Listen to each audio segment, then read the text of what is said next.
بسم اللہ الرحمن الرحیم۔ السلام علیکم، آپ دیکھ رہے ہیں الف نیوز اور میں ہوں آپ کے ساتھ ماجد علی۔ شامل کرتے ہیں پاکستان اور دنیا بھر سے آن لائن ہیڈ لائنز۔ اسرائیل جنگی جنون میں مبتلا، رات بھر غزہ میں حملے، 48 گھنٹوں میں 32 فلسطینی شہید۔ رات بھر غزہ کے رہائشیوں پر اسرائیلی فضائی حملے جاری رہے۔ اسرائیل تباہ کن جنگ میں زیادہ سے زیادہ شہریوں اور طبی عملے کو ہلاک کرنے کے در پہ ہے۔ 48 گھنٹے میں 32 فلسطینی اسرائیلی حملوں میں شہید جبکہ 193 زخمی ہوئے۔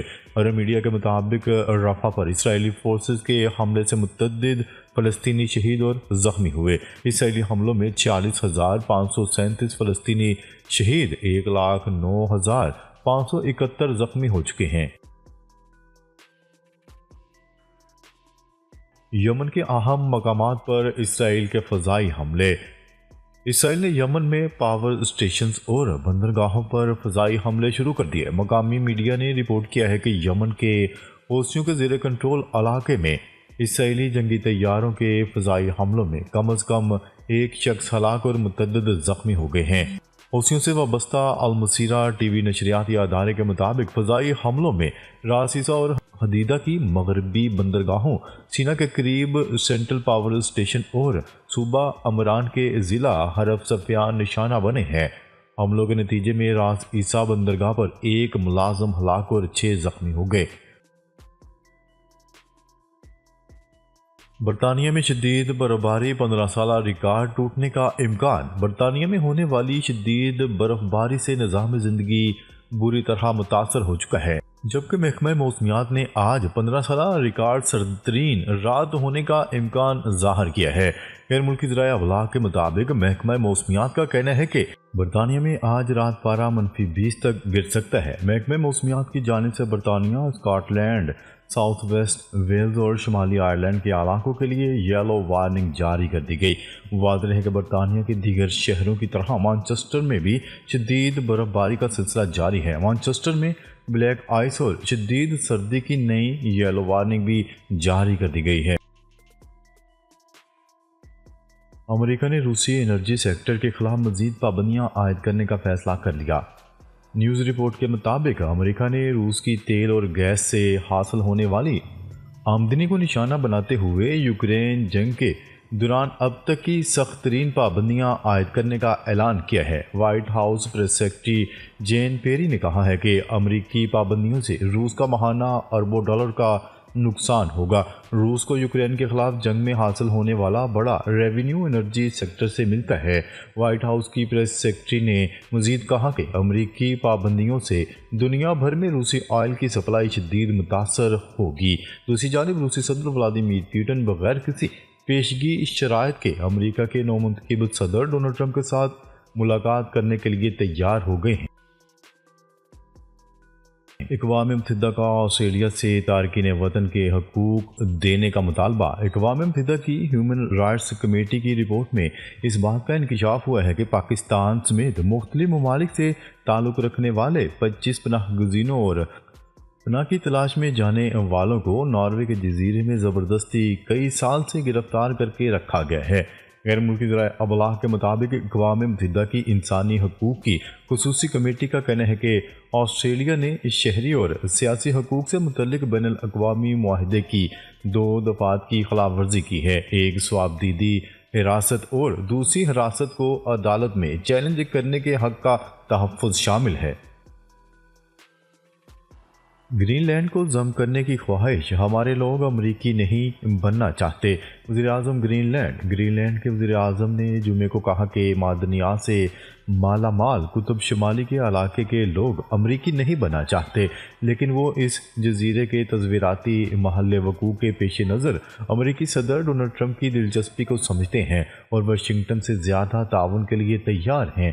اس ہفتے کے شروع میں ڈونلڈ ٹرمپ نے کہا تھا کہ وہ ڈنمارک کے نیم خود مختار علاقے گرین لینڈ کو امریکہ کا حصہ بنانے کے لیے طاقت یا معاشی دباؤ کے استعمال کا امکان مسترد نہیں کریں گے۔ کینیا میں مسافر طیارہ گر کر تباہ، ایک اور مسافر طیارہ گر کر تباہ ہو گیا۔ حادثے میں 3 راہگیر جاں بحق ہو گئے جبکہ 3 مسافر زخمی بھی ہوئے ہیں۔ تفصیلات کے مطابق کینیا کے ساحلی شہر مالندی میں چھوٹا طیارہ گر کر تباہ ہو گیا، جس کے نتیجے میں 3 راہگیر جام حق ہو گئے۔ طیارہ مالندی ایئرپورٹ سے نیروبی کے ولسن ایئرپورٹ کی جانب روانہ ہوا تھا اور معمول کی تربیتی پرواز پر تھا، لیکن پرواز کے کچھ ہی دیر بعد تکنیکی خرابی کے باعث ایئرپورٹ سے تقریباً 2 کلومیٹر دور مالندی ممباسا ہائی وے پر ہنگامی لینڈنگ کی کوشش کے دوران حادثے کا شکار ہو گیا۔ لبنانی وزیراعظم کا 15 برس بعد شام کا پہلا دورہ۔ لبنانی ذرائع کے مطابق عبوری وزیراعظم نجیب میقاتی ہفتے کے روز دمشق میں شام میں عسکری کارروائیوں کے قائد احمد الشرع سے ملاقات کے لیے پہنچ گئے۔ اس طرح وہ بشار الاسد کی حکومت کے خاتمے کے بعد شامی دارالحکومت کا دورہ کرنے والے پہلے حکومتی سربراہ بن گئے۔ یہ 15 برس بعد کسی بھی لبنانی وزیراعظم کا شام کا پہلا دورہ تھا۔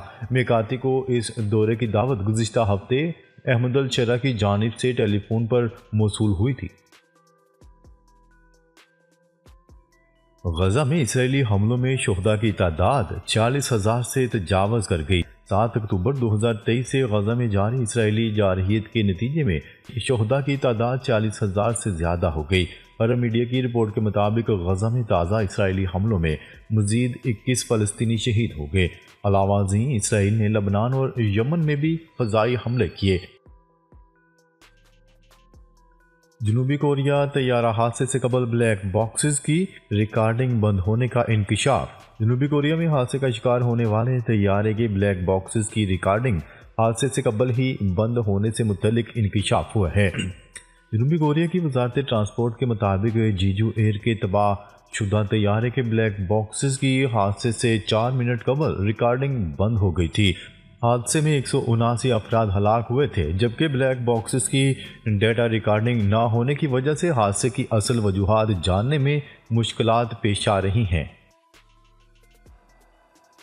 عالمی مارکیٹ میں خام تیل کی قیمتوں میں اضافہ۔ روس اور ایران پر مزید پابندیوں کے باعث عالمی منڈی میں جمعے کو تیل کی قیمتوں میں مزید اضافہ ہو گیا۔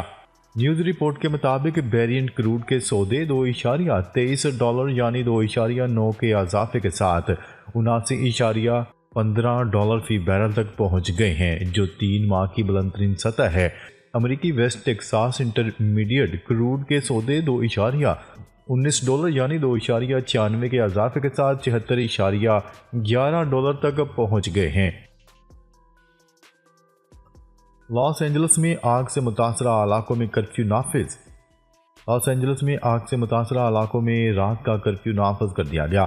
متاثرہ علاقوں میں لوٹ مار کے واقعات کے بعد کرفیو کا فیصلہ کیا گیا، جبکہ آگ لگنے سے اب تک کم از کم 11 افراد کے ہلاک ہونے کی اطلاعات ہیں۔ میڈیا رپورٹس کے مطابق آگ لگنے سے 10,000 مکانات اور دیگر عمارتیں تباہ ہو گئی ہیں۔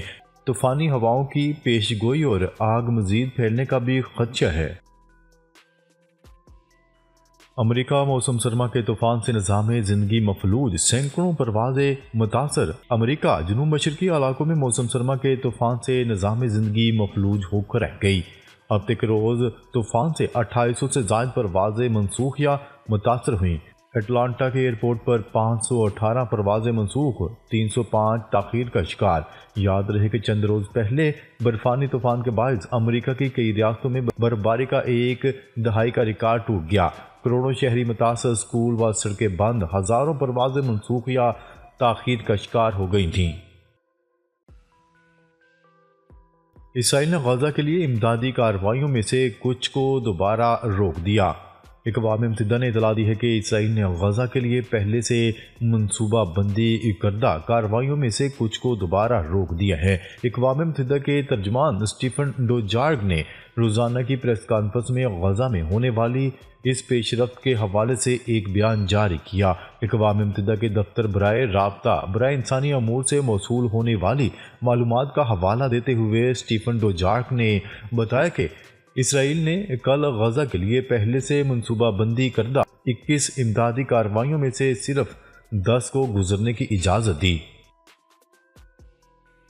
یورپی یونین کے سربراہان کا ڈونلڈ ٹرمپ کو مثبت پیغام۔ یورپی یونین نے 20 جنوری کو عہدہ سنبھالنے کی تیاری میں ہونے والے امریکہ کے نو منتخب صدر ڈونلڈ ٹرمپ کے ساتھ مثبت بات چیت کے منتظر ہونے کا پیغام دیا۔ اس حوالے سے یورپی یونین کمیشن کی صدر اور یورپی یونین کونسل کے صدر نے social media plate form x account سے ایک ہی پیغام شیئر کیا۔ 20 جنوری کو دوسری بار صدارتی کرسی سنبھالنے والے ڈونلڈ ٹرمپ سے مخاطب ہوتے ہوئے یورپی یونین کے رہنماؤں نے کہا، امریکہ ہمارے قریبی شراکت داروں میں سے ایک ہے۔ عمران خان کا 9 مئی کے 8 مقدمات میں ضمانت کے لیے لاہور ہائی کورٹ سے رجوع۔ عمران خان نے 9 مئی کے 8 مقدمات میں ضمانت کے لیے لاہور ہائی کورٹ سے رجوع کر لیا۔ جناح ہاؤس حملہ کیس سمیت دیگر مقدمات میں عمران خان کی جانب سے لاہور ہائی کورٹ میں درخواست ضمانت وکیل بیرسٹر سلمان صفدر کی وساطت سے دائر کی گئی ہے، جس میں موقف اختیار کیا گیا ہے کہ 9 مئی والے دن اسلام آباد میں نیب کی تحویل میں تھا۔ درخواست میں کہا گیا ہے کہ سیاسی انتقام کے لیے سازش کا الزام لگا کر مقدمات میں نامزد کیا گیا ہے۔ ناظرین، اب تک کے لیے اتنا ہی۔ مزید خبریں لے کر بہت جلد آپ کی خدمت میں حاضر ہوں گے۔ تب تک کے لیے اپنا خیال رکھیے گا۔ اللہ نگہبان۔